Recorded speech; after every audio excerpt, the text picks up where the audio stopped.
How's it going? So, Rich McKeaton here, back again, ready to give you the information on carbohydrates.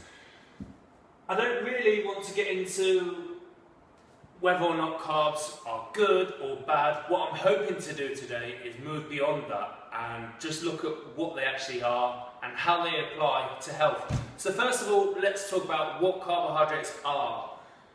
Carbohydrates are quite a broad term covering everything from things like beans to bread to rice cakes, rice, fruit, vegetables, potatoes, apples, bananas, to juice, Kit Kats, cookies, everything in between. So it's quite a big encompassing term, carbohydrates. And obviously it's obvious already within that there are things which might be more healthy for us and things which maybe not so much.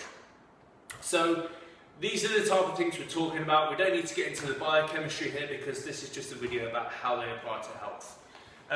So good or evil, and I shouldn't even have to talk about this at all, but there's a lot of people out there saying carbs are evil. If you want to lose weight, cut out bread. If you want to lose weight, just cut carbs out completely. And what I'm here to do is not say that that's not true or that it's false, but just to give some information. So first of all, there are a lot of very healthy people who eat carbs.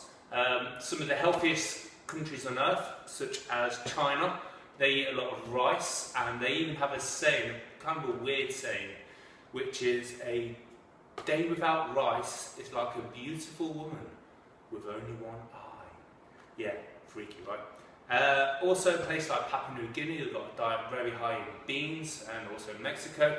Very healthy countries, low heart disease, low cancer.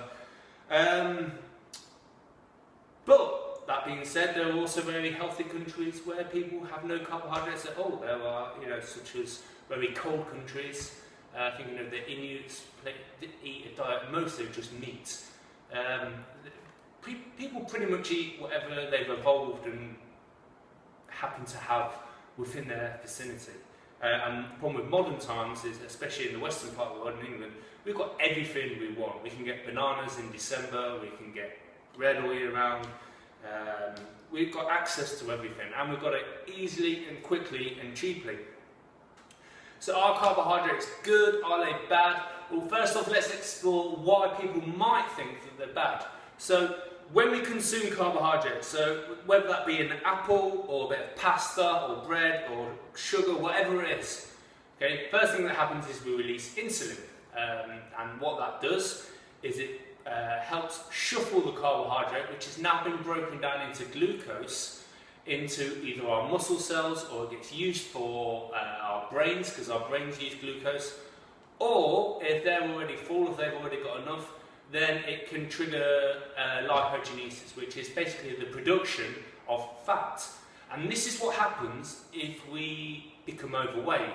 Now, notice I'm saying overweight.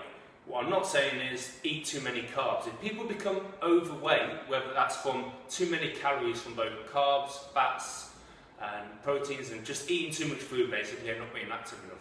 If people are overweight, then chances are they have lost some of their insulin sensitivity. So that sugar that's been broken down, or these carbohydrates that have been eaten, there's nowhere for them to go. All the organs, they've got enough already, they're not being used. The muscles, they've already got enough. The brain, it only needs so much. So this excess sugar in the blood ends up getting turned into fat tissue. So this is why we have increased risk of diabetes and the current talk of a diabetes epidemic and all the issues around that. And people, quite naturally, quite common sense, would say, well, sugar is causing this, overweightness is causing this, although sugar definitely plays a part, or carbohydrates definitely have a part to play in it. So therefore, a diet where we cut that out completely is going to be good. And to a certain extent, they're probably right, because when you cut out carbs, you will lose weight. Well, it's easy to lose weight, in a sense, just bear with me. It's easy to lose weight because when you have a refined diet whereby you know what you can eat, and if it's not what you can eat, then you don't need to. So you limit the food that you can eat. what will happen is you'll have fewer calories. And if you have fewer calories, you'll lose weight. But if you have fewer calories, including carbs in that, you'll still lose weight.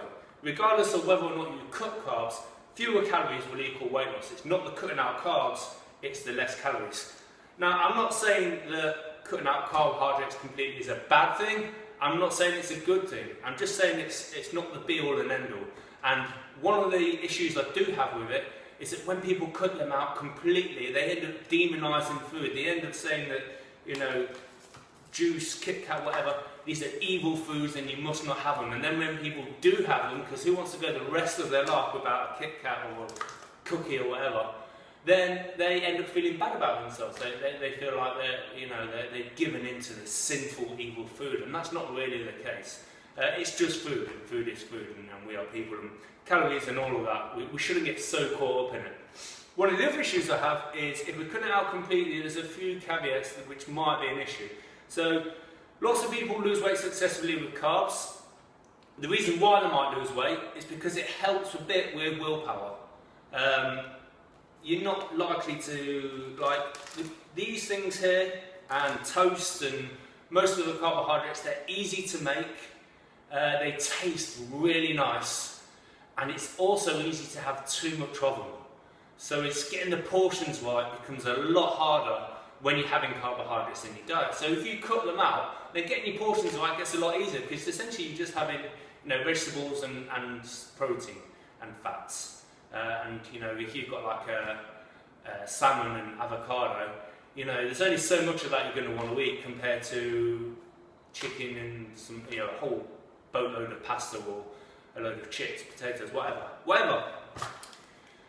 So it makes portion control a lot easier in that sense, because carbohydrates, they just taste so nice. But that's also one of the reasons why I think it's a good idea to include them, because they do taste nice, and if we're trying to lose weight, we should try and be happy whilst we're doing it. We've just got to be conscious that if we are going to have pasta or rice or bread, then we shouldn't go overboard on this stuff. At the end of the day, it's about reducing those calories. We did a video last week on protein, so you've got to make sure you're getting enough protein too at the same time, and that's really going to help with reducing your calories, because it's going to help you to feel full. But in my opinion, and it is just my opinion, feel free to make your own choices, I don't think cutting out carbohydrates completely is a good idea. That being said, people reducing the carbohydrates can be helpful. Watching their portion control. Like I said, if you're overweight, then chances are you've lost some of that insulin sensitivity. So you're not handling carbohydrates as well as you should be. If you're active and you start to lose weight, you're going to start utilising those carbs a lot better. You're going to start breaking them down easier, and you're going to start making better use of them. But if you are overweight, it's probably, yeah, it's maybe helpful to put them down. Now, let's go into a little bit of, what else did I want to cover here? Yeah, one of the other issues I have with low carb diets, I'm not going to spend too much time on this. One of the issues I have, the great things about carbohydrates is they often come with good things. So these here are butter beans, right? So reasonably high in carbs, but also really high in fibre. Lots and lots of fibre, and that's going to help, because that's going to lower some of our bad cholesterol. It's going to help us to feel more full up, and it's going to keep us regular on the toilet, right? And if we're cutting carbohydrates out completely, one of the issues some people have is constipation, right? In order to get past that, what some low carb diet guys do is they have things like, I think it's called colon cleanse. It's like a supplement, fibre supplement that you can take, and that's fine if you want to do that. You can also get fibre from avocados, a reasonable amount of fibre in them. Lots of vegetables have a reasonable amount of fibre in them. Or you can just include beans, but just beans is your carb source. So that's that. Other issues, I think it's sustainability, right? If you want to lose weight quickly and then return to your normal diet, that's fine. A low carb approach for a few weeks might be the best way of doing that. Like if you've got a wedding come up or a holiday or whatever, then that might be a good option for you.